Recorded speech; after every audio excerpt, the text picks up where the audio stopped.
investigated. It's something we should have done long ago. It might have helped us in our life. Maybe or maybe not, you know.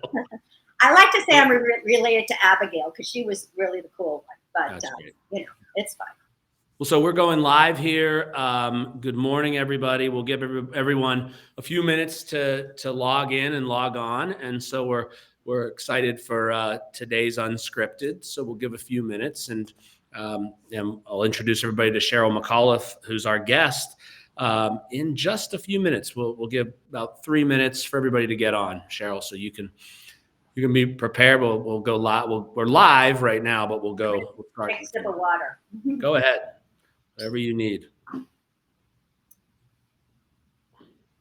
Hoby, where are you? I'm in Cleveland right now. Oh, I have family from Cleveland. Do you? Okay, good. Yeah, I'm in our headquarters building in Cleveland, and I'm leaving after we're done. I'm leaving to I have a flight to Charlotte, and I'm going to be in Charlotte with our operations down there for a couple of days with our management team, and we've got a manager's advance sort of because we don't retreat. We got to advance. So we've got our managers getting together from the Southeast, from Virginia and North Carolina, South Carolina for a few days. Next week, we've got all the Midwest team coming together. And then the following week, everybody from New York. So it's just getting everybody together, sort of focused on finishing the year strong and where we want to go in 24 and getting that leadership group focused. So it's a little bit of travel the next couple of weeks. Yeah, that's good. That's good. Yeah. Well, it's a good time to travel before the holidays start. Now, are you in the office today? Or are you at home? Actually, I'm at home because, you know, people are in the office. Yeah, I don't know what they're doing. They might have client meetings or whatever. I didn't want to interfere with their day. So hopefully a few of my buds are on here. I'm sure they are. I know we got, we get really good response. I know there's watch parties going on and, in different markets. And so, and agents getting together, and we'll record this as well. So it'll be re-recorded and put out on, you can go back and look at it at Facebook and we're live on Facebook today. And then as well as we'll get some different splices and cuts for you, Cheryl, that you can use if you'd like, and some takeaways. So Shannon will put that all together as you met. So she produces it. Okay, so we're going to jump into it. We're just about the 2-minute and 35-second mark. So we're going to get started. Really, I will say that thanks for everybody who's here and who joined. If you have questions and want to put it into the chat box, that's great. I'll try to moderate and bring those questions out as best I can as we create our dialogue, and we'll jump into it now. So as I mentioned, I have with us today Cheryl McAuliffe, who's from the Howard Hanna Coach operation, our newest expansion into Long Island. Cheryl's an agent in the Garden City office. So anybody looking for referrals into Garden City after you meet Cheryl today, you know who to call. You've been in the business how long now, Cheryl? 20. I'm in my 21st year. Okay, 21st year. We're 21. Okay, I would say, because I look at your resume, it says you were 16 years prior to that as in the financial service world. So you must have started working at like 15. Actually 14. Okay. All right.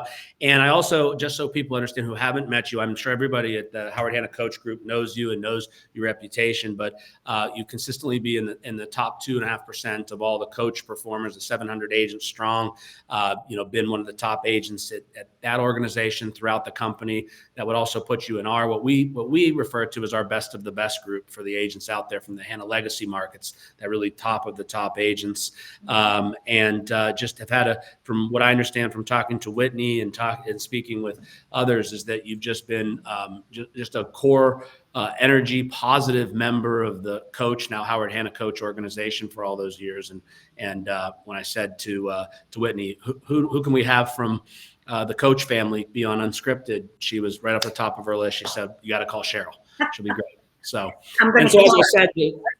as I said, this is, as it is unscripted, I didn't send Cheryl questions before. She had no time to prepare. It's just sort of off the cuff. We're just talking as it's friends. Not really my MO, Hoby. I like to prepare, so we'll see what happens. Well, we'll see how it goes. Fingers crossed.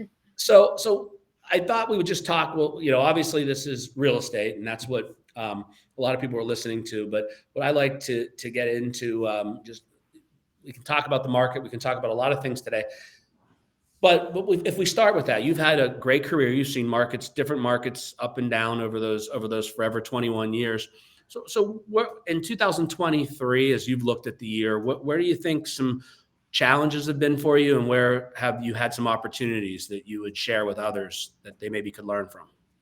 Well, I think we're in a financially aware environment. A lot of our people work in financial services, or in New York, they call it Wall Street.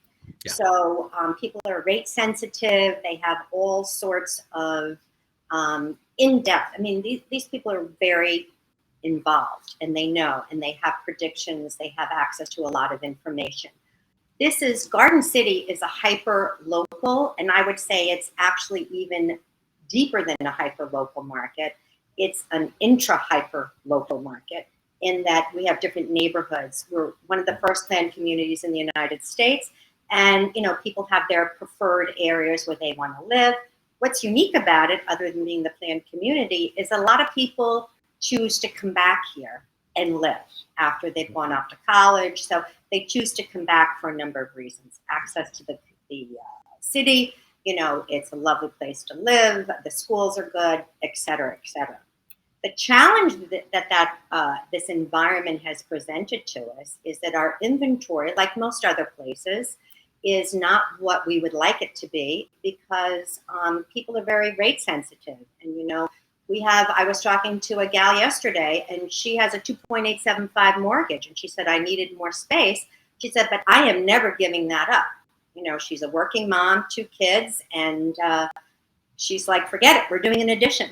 And, that is kind of what we're faced with here, because just apples to apples to get to the same number, a 1-2 house, and they already have 1-2, they're going to double their expense if they're not using all the cash. So people are doing other things. However, that creates other opportunities. And I think, that's one of the things that is very important. And I think one of the things that our office excels at is that we work very collaboratively.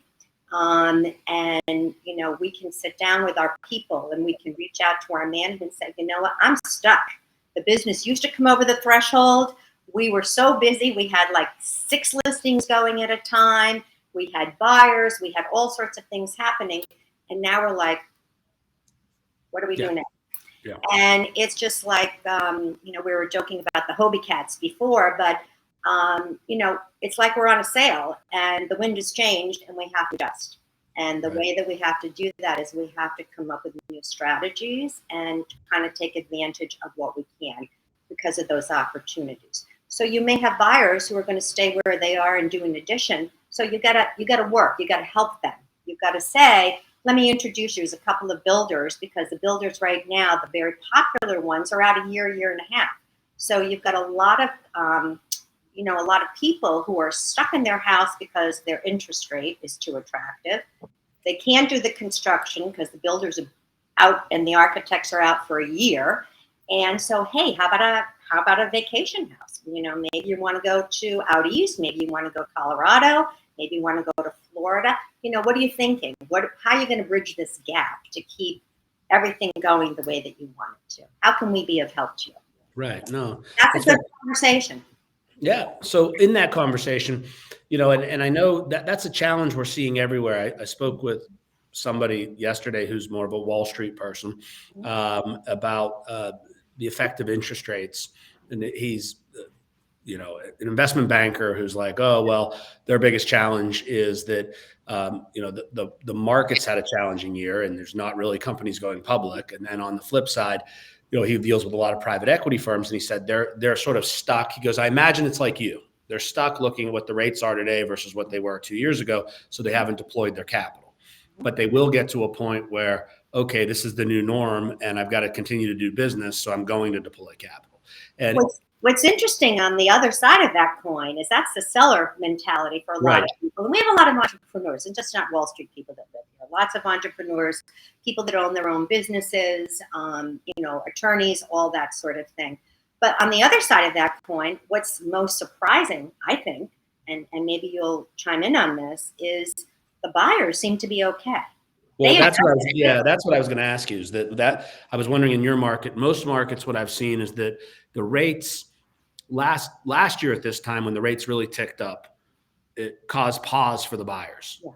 Some felt that this was just a blip and rates would come down. They maybe had fatigue because they didn't buy a house. They lost out on multiple offers. They re-rented. They stayed where pat.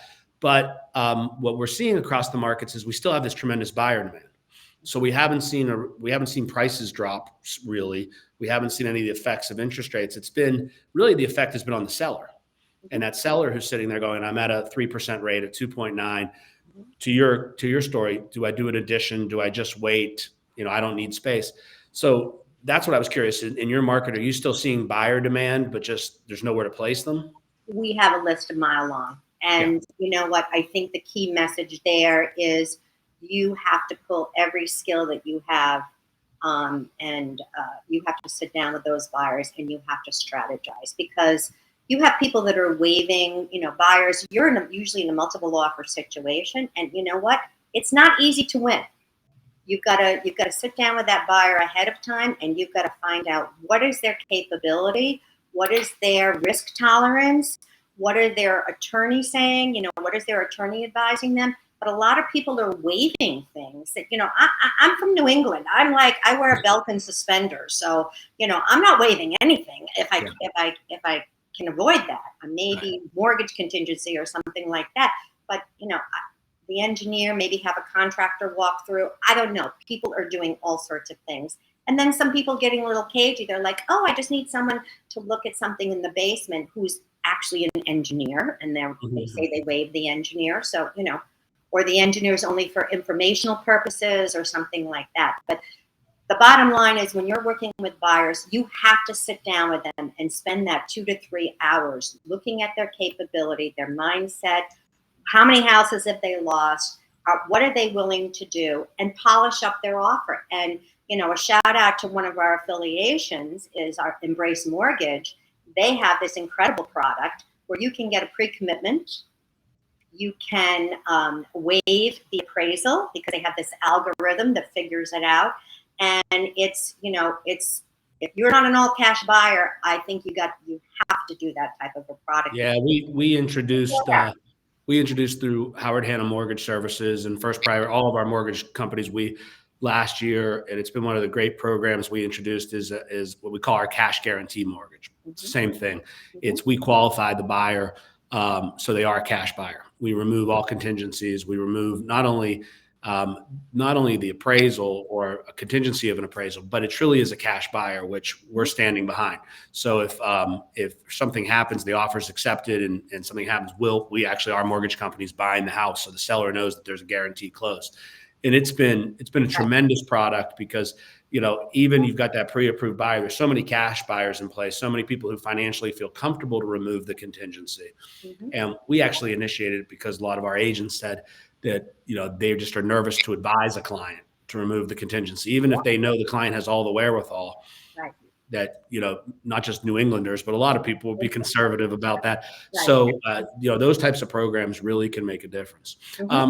So going back to the sellers, though, because I know there's a lot, your challenge, what you're experiencing in your market, hyper local market, is everywhere. Everywhere I go and I talk to agents, they ask about the market. Is it the same everywhere? Everybody thinks their local market's unique, right? And I'm like, well, whether it's Garden City or whether it's Lake Norman, North Carolina, or whether it's Shaker Heights, Ohio, it's the same challenge. You drive around neighborhoods that traditionally have good turnover and change. There's not inventory. I read an article, and I'm curious because you've been always a strong listing agent. I can look into your history, and I read an article that Matthew Ferrara, I know Matthew. He's done a lot of speaking for the organization in the past. He lives in Las Vegas, and he read an article that there were like 6 times as many agents in Las Vegas as there are houses for sale right now, and that the buyer demand's there. Everything we talked about, right? And he's like, he lives in a planned community, and he keeps reading these articles, and he goes to training classes and motivational courses and talks to agents, and they're complaining about the inventory. And he pondered, and he said he saw these statistics about Las Vegas. And then what he said is that he thought about the last 6 months. He just wrote this article about 2 weeks ago. In the last 6 months, he's not had a phone call, a mailing, an email, anything from a real estate agent asking, would he be interested in selling his house? Mhm. And then he started asking his neighbors. He said, hey, has anybody reached out to you about selling your home? You know, they know he's in the real estate coaching business. And I read the article. I was like, first it's shock, because I know that we give all the tools that we can to our agents to prospect, to talk to their past, whether you're a cold caller or whether you're working your sphere or your past clients and customers. And it may, as I've talked to agents, and I'm curious about, I wonder if we haven't, you know, we're so, as an industry, you as an agent, myself, we're so into it. And we know we talk to sellers every day about the market and say, you should sell. We could get you the maximum value of your home. We need inventory. You'll probably get in a bidding battle. But I think we've been conditioned for the last almost a year now, maybe longer, which is that response: I can get you the most money for your house. And that cousin, that friend, that past client, that stranger says, okay, great, Cheryl, that sounds great, but where am I going? Mhm. And we automatically say, well, we don't know where to put you. So I wonder, I'm just, curious, are you still keeping very focused on prospecting and trying to talk to a number of sellers and stay concentrated on that? Are you seeing agents, the Matthew Farrar aspect of, you see your fellow agents sort of being beat up a little bit because you don't have the answer of where to go? So do you think there's a void in the market? Do you think agents have sort of recoiled, just waiting for that seller to come up with their own mind that it's time to sell? Do you think some of that, do you think there's an opportunity there to prospect, stay in touch with your clients and sort of educate them on, like you were saying before, here's the value of your house. Sure, you could do a renovation, but here's what it would cost, and here's the time because of construction and construction costs. Here's what we could get for your home today, and we could put you somewhere else. I mean, do you think there's an opportunity there, or do you think sellers are just conditioned that they'll call if they're ready, but most of them aren't planning on selling? I think it's a great question. I think that like we were talking about before, it's a strategy. You have to adapt your strategy. You may not, I think some people are reaching out to the people who bought in the pandemic because there was a lot of, remorse there for people. Just like, oh my God, why did I ever buy this house? And they would be happy to sell because they maybe want to go back to the city, or they want to go out east, or their job has changed. That's the other aspect of this. This is a big commuting area. And if people don't only have to be in the city 2 days a week, that might help them make the move to a different community because they'll get more, bang for their buck elsewhere, or maybe a different lifestyle. Maybe they want more land. They're going to get more of that at a lower price point. So that's one thing. The other thing is, I think you have to target who you think is going to move. Like, find everybody who's 70 years old, or their kids are graduating from high school, or, whatever. And I have a buyer, and we're cruising around the neighborhood. I'm like, and they have like a sign out that says, that they're class of 2024. And my buyer's like, Cheryl, there's a sign. Their kid's graduating. Maybe they'll sell. Let's reach out to them. Yeah. So, there's different things that you can do. But maybe you do a more targeted, specific prospecting versus just, that blanket geographic situation. But I think, our goal is to really be top of mind. So I think you just have to bite the bullet and do both, quite frankly. Yeah. Not, don't fool around. You want people to, my goal in my life as a realtor is that if someone, I want to be top of mind, not only of my past clients and my sphere, but I want people to say, oh yeah, that person, what's her name again? She's short. She works on 7th Street. We see her at, Sweet Greens every day. Maybe that's a person we should call, that type of thing. And that's really what we want. Good. So, I don't know if that answers. No, it does. It answers. I just think there's opportunities. I think there are. I just sense that you've got a strategy, whether it's top of mind or targeted, which I love. And I think we sometimes forget about the people that did buy at the height of the pandemic, that maybe bought quickly, or maybe they're not in the right house. And we're not talking about the psychology. We're just assuming it's all about rate because they bought with a low rate. But there could be people that, whether they jumped out in their mind to the country, whether they, they figured their commute was going to change and that's altered, whether they made a leap because it was the only thing that was available, and it's an older house. It's too much home. There's a lot of emotion. And, the one thing I found is the psychological rate aside, if it's your home, you can have that practical person that says, oh, what, at this rate, and this would double my cost if I went to but there's others that people move on impulse. People move, we have people all the time that decide they just don't like the neighborhood. They just don't like, they wish they had a bigger kitchen. They settled for something at the time. And, and I think we forget about those people that bought in the pandemic, not all of them. Yeah. And I also think that you have to, when you're talking to people, you just say, how's it going? Do you love your house still? What's happening? Did you ever get rid of that wallpaper that was in the hallway? Just open the conversation, because they may not really like their house. Yeah. And they not need to walk to the train anymore. They may, their neighbor plays music at 11 o'clock at night, and they're like, I'm not dealing with this. I'm moving back. But I think that's the problem. I think where I was touching on that is I think we have a lot of our realtors and our agents in the company that they just assume, because they've heard it so often, that, well, unless my friend or a past customer calls me, they'll know to call me. I've given them top of mind. They'll call me when they're ready. And if they're not calling, they must just be happy or financially content. And I think I bring it up because I think that's one of the things we're missing. I've said this before on some of these sessions, that in the Carolinas, they've done a very good job in our operations there of what they call a home checkup. Almost like you go to check up to your doctor or you do a financial checkup. They've been trying to lead this with their agents to reach out and say, hey, can I come out and give you a home checkup, which is basically a reason to get into a conversation, come out and share, here's what the value is today, because there is no supply. We've got a lot of buyer demand in your neighborhood. And then, but get into that conversation, like you're saying. It's more trying to make it, well, what would you change in your house if you were to stay? Well, I'd put a first floor master bedroom addition. Okay, well, what's that going to cost you versus if we went to a community that already has that? Or I don't like the wallpaper. I don't think the dining room's big enough for hosting Thanksgiving because my family's gotten bigger. My son or daughter's married and now they have kids. There are these sort of psychological and sociological and emotional reasons that people sometimes sell that I worry that we've lost a little track of. We just assume we'll wait for them to call. So I'll switch gears I'll stay with that just for a minute. You talked about buyers and the expectation. And I know this is something that's sort of out there. So is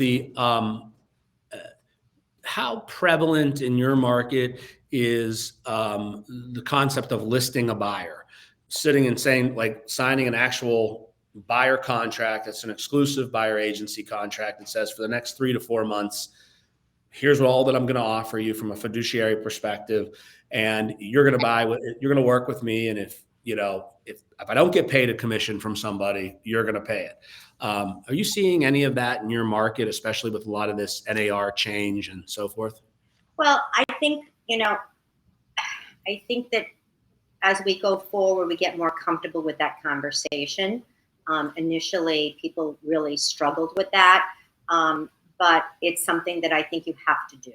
I prefer to work as a client with a client relationship, not a customer, meaning I have a buyer contract. And I much prefer that because I can actually do my job, which is, people are spending a lot of money, and people, I think our industry as a whole, I'm sorry, I have to grab my plug. Yeah. Because it says I'm going to be out of power soon, but doesn't cost the buyer any more money to have representation. And I think that's really what the key is for people, because they don't understand that. And different markets have different ways of doing it.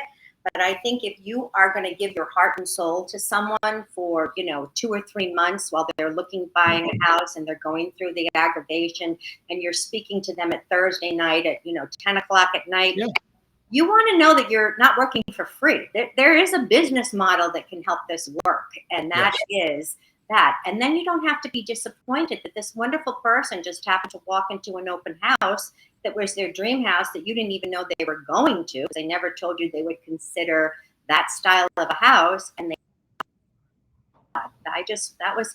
and that's the other thing. I think this is very important. There's always a disappointment and a detour. in our business. There's always detours. There's detours at the straightest deal in the world. There's still going to be a detour. You have to like, all right, have your pity party for about 20 minutes, like, but then think about how can I avoid that in the future. I just had that. I was like tormented for 2 hours, and you know what? You can't let it sap you. You just have to learn from it and move on and make sure, first time shame on, I forget that expression, but whatever. Yeah. Make sure it doesn't happen again, and learn from it. And talk to your people, talk to your manager, talk to, the people that you trust and that you respect in your office, and make sure that you're figuring out how that doesn't happen again. I just have to plug in. No, that's okay. Please do. We don't want to lose you here. So keep the power going. Sorry, I didn't pay attention to that. That's okay. I'd rather not lose you, but okay, there we go. So so staying with that for just 1 second. I think you're 100% right, and I think what you just said really encapsulates that. As I look at this industry and some of the changes that are taking place and some of the issues that NAR is dealing with and lawsuits, I think you tapped right into it. I think for some reason, our industry over the years we put a lot of value into getting a listing. We put a lot of value into what our value proposition is to that seller, the service, the time, the effort. And probably because we have a contract that says they're going to pay us, that we fine tune that, we hone that, we demonstrate it. We sit across their kitchen table and say, here's everything I promise I'm going to do for you to get your home sold. Here's my marketing strategy. I think the industry's done a great job of that. On the buyer side, we somehow as an industry have diminished the value we put in play. And there's just as much value when you're representing a buyer. Like you said, it's still the 10 o'clock phone call at night that, am I making the right decision? I looked at 5 houses and I need to go back and look at these 2 with my parents. I need somebody else to validate it. I've got cold feet. Am I renegotiating the home inspection or not? It's not like you just put somebody in your car, show 3 houses, they pick one, and you're writing an offer. And I think we, as a company and as an industry, have to do a better job of demonstrating and to the buyer, this is the value that working with us provides. And so we should get paid, and we should be protected on that. Because when I look and say, in a lot of markets, we have builders that have taken advantage of this crazy market, and they're not paying what would be a commensurate commission, but we still have a fiduciary or should to that buyer to show that house. We now see that MLSs are saying that companies can put 0 as cooperation and don't have to offer cooperation. NAR even came out and said that they're not requiring cooperation between brokers and agents anymore. So and there could be some that just say, well, I'm not offering cooperation, but I will if you call and negotiate. But we should protect ourselves, I believe. And protecting is by demonstrating, changing the concept and saying, this is a business model, and I'm going to give you my time, my effort, my focus, as opposed to just being at the call and whim of a buyer that may not have that loyalty. So I do think you're 100% right that we, and I think as an industry, we need to be stronger with that. So I think it'll be interesting to see how that plays out in the next year or so with some of these changes. So. Yeah. And I think you have to get comfortable with your own value. Yes. You really have to understand why you deserve to be paid, Yeah. I mean, it's pretty basic. Yeah. And if you don't know, speak to somebody and get it, get an accountability partner and just talk. Like, why should I hire you? Why should I pay? And all the time, I think a lot of people are uncomfortable asking people to write a check at the closing, their buyer to write it. I've only had that happen once in 20 years. No, yeah, it doesn't happen all that often, but at least there's an expectation that, that if somebody isn't going to pay me my fair rate, which I disclose, it's X, your buyer knows that there's a fee for service, which I think's good. And most people are happy with that. They're like, oh, okay, that makes sense. Yeah, and I think they know you're going to put that effort in. Otherwise, that creates that doubt. Like, hey, is the agent, is Cheryl not showing me certain houses? There is that buyer who thinks that maybe you're steering me in different directions. Mm-hmm. We know you're not, but you're being fully disclosed because you're looking, but you also have to make a living. That's how we get paid. So because I always ask this question because we usually have top agents that are veteran agents that have seen market shifts and changes and have ups and downs and have grown your business.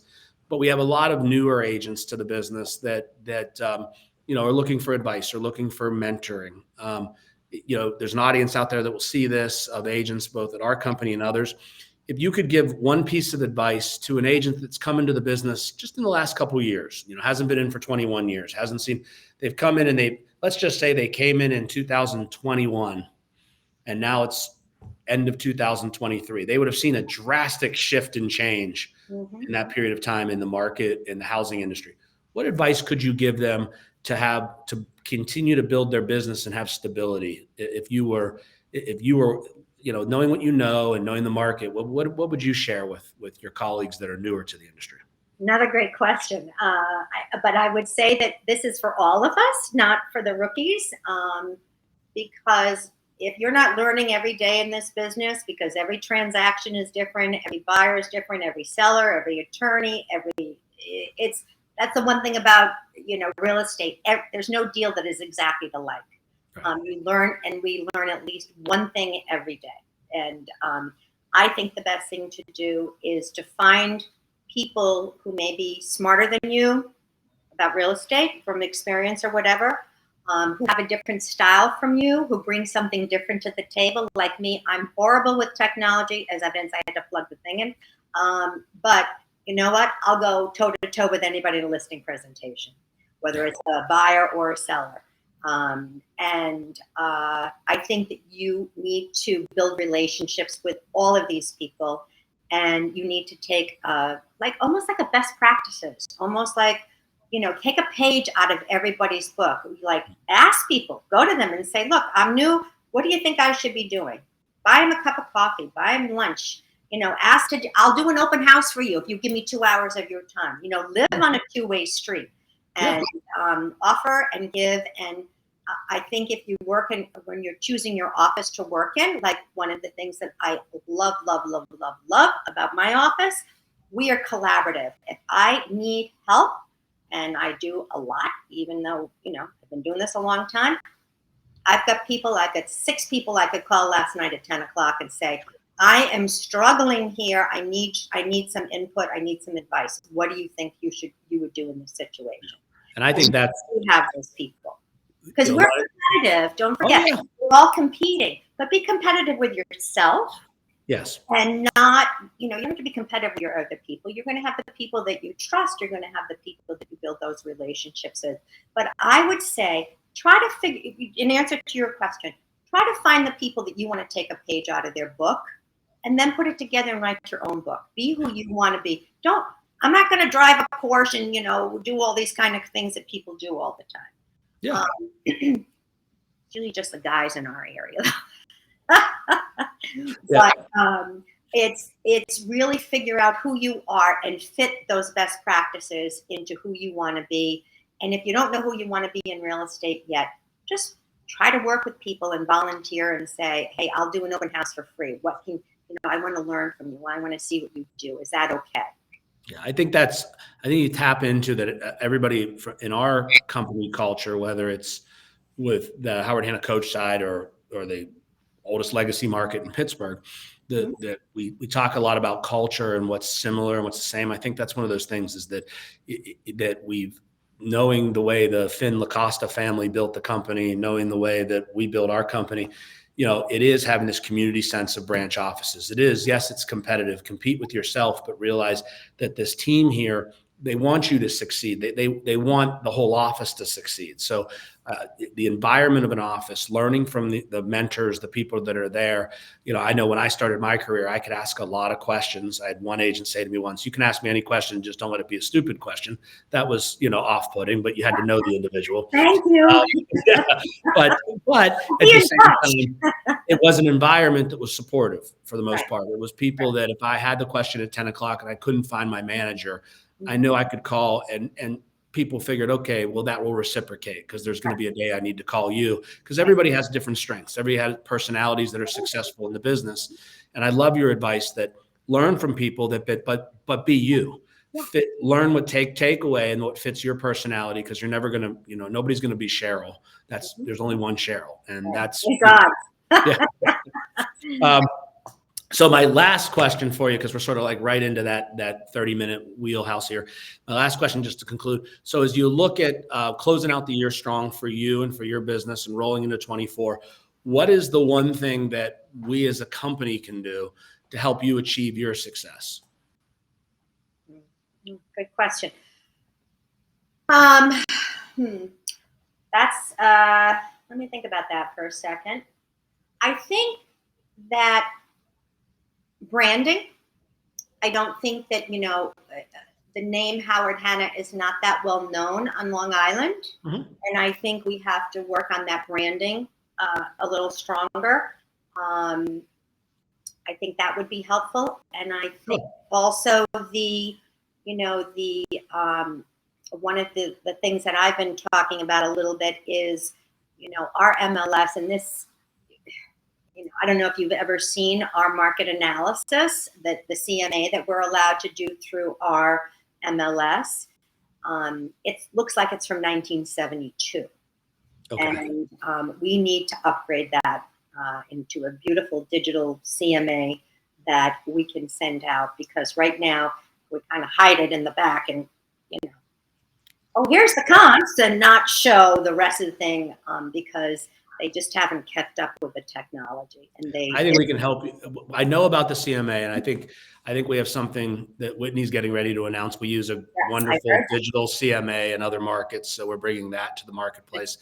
And then I think on the branding, I think we'll help you there. We're a pretty strong branding company. I think the first 6 months in Long Island have been getting a lot of integration and things on board. And Whitney and I had a meeting 2 weeks ago and spoke to some of the managers and some others. And so we've got a pretty aggressive plan to come out in this quarter and throughout 24. So hopefully it'll be a mix of what we do as a company, coupled with giving agents the right pieces to reinforce, so that we really can, make sure people know that we are here, that we're the largest new company in New York State, across the whole state, and so no one sells more houses, and that we are the largest independent non-Wall Street company in the United States of America. Well, also the reach, because I know I was just talking to one of my movers yesterday. He said, I've got these people, they're headed down to Virginia. I'm like, we're in Virginia. All of a sudden we have an expanded area. So I think that's something that we can really leverage and, share. But I think the more branding we do in your market, because every market's hyper local, the more awareness. What happens with that is we typically see it reinforced, because it could be as short as the reach as somebody who's in Garden City goes to visit relatives in Westchester and they see the sign in Westchester. Somebody who goes from Garden City to Virginia, they go to Indiana, they go to Columbus, they go to Cleveland. I mean, that reach starts to come into play. And people start to see things that you see. Advertising that's somewhere that's maybe not in New York, but it's advertising on the Ohio State football game against Penn State, and there's a big logo of Howard Hanna. The person goes, wait a minute, that's Cheryl's company. Why are they on the Ohio State? And you get into dialogue. So I think we can drive that and bring more of that for you. I think that will be exciting. I think that will be exciting because there is and I'm a privately held company girl. That's what I grew up in. That's what I've loved. I've had the great opportunity this is now the third privately held company that I've worked with. And I love the fact that, we're having this conversation today, because if you weren't, we probably wouldn't be. But I also know that, I've been on the phone with Georgiana at 8:30 on a Saturday morning dealing with a major issue for an hour and a half. And that is something that's part of my pitch to people. I'm not dealing with a manager who's in Chicago. I'm dealing with a local person who knows what's going on, who I totally respect and admire and trust their judgment that we're going to do the right thing. Yeah, no, I agree with you. So, Cheryl, I appreciate that feedback. I appreciate all your candor and what you've shared today with everybody else here, and that people will enjoy. And so thank you so much for taking time out of your busy schedule just to be on this Unscripted this morning. And so we'll give a thank you. If anybody's got referrals going into Garden City from the rest of Howard Hanna land, or anybody watching this as relatives, friends, you can find Cheryl, and she's on board here as part of the team. Just Google me. I'm right there. Hopefully. Thank you. Thank you, Cheryl. Thank you so much. Thank you very much. Have a great day.